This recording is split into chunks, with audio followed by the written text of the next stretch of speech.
Today we're going to read about Gaston. Words are by Kelly Dipucchio and illustrations are by Kristen Robinson.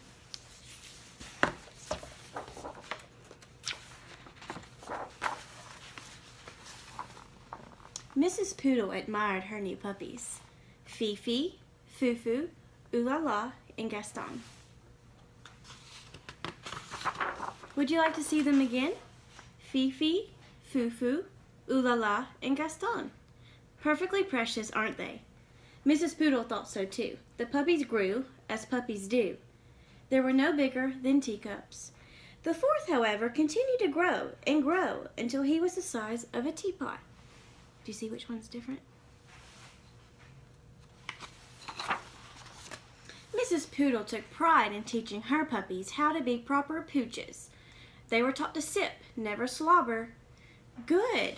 Well done. Very nice. Nice try. He's kind of making a little bit of a mess, isn't he?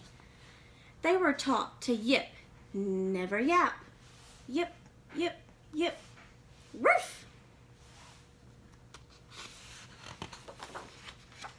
And they were taught to walk with grace, never race. Tip, toe, tippy toe. Whoa! He's not listening, is he? The puppies were also taught how to look pretty in pink, nibble their kibble, and ride in style.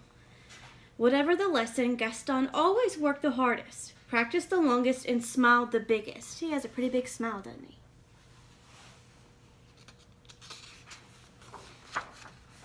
Mrs. Poodle was very pleased with all of her puppies, Fifi, Fufu, Oolala, and Gaston. Spring arrived, and the proud mother was eager to show off her darlings. She took them to the park for their very first stroll in public. There was so much to see. Daffodils, ducklings, dogs. Oh dear, who do we have here?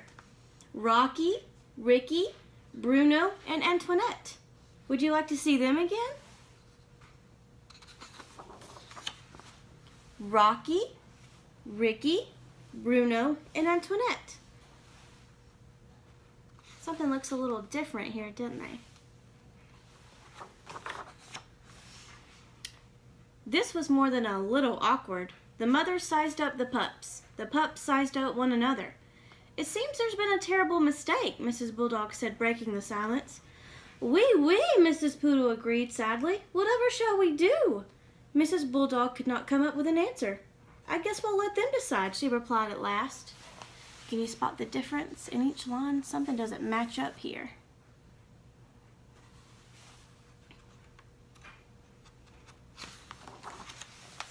Gaston and Antoinette were young, but even they could see that there had been a mix-up.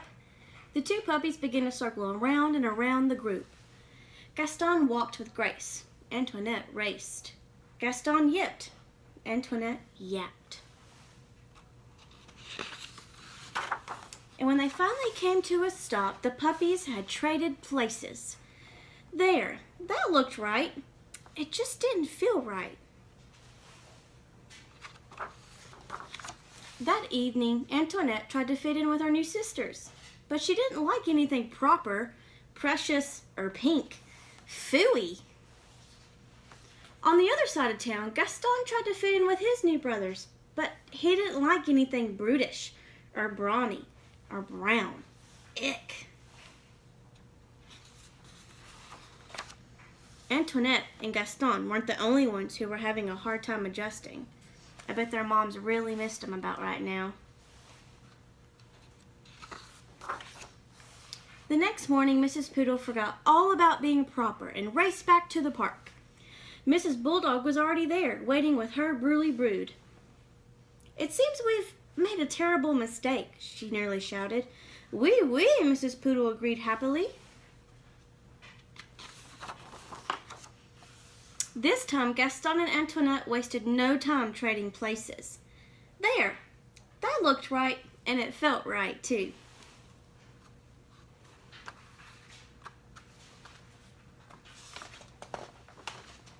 From that day forward, the families met in the park every afternoon to play.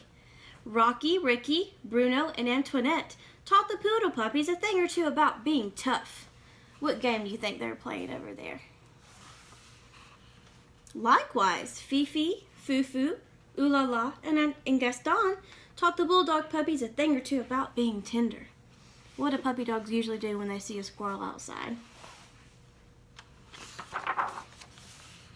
And many years later, when Gaston and Antoinette fell in love and had puppies of their own, they taught them to be whatever they wanted to be. The end. So our lesson learned from our friend Gaston is that what may look right doesn't always feel right. And even though Gaston and Antoinette discovered that they're different, it's important to accept those differences.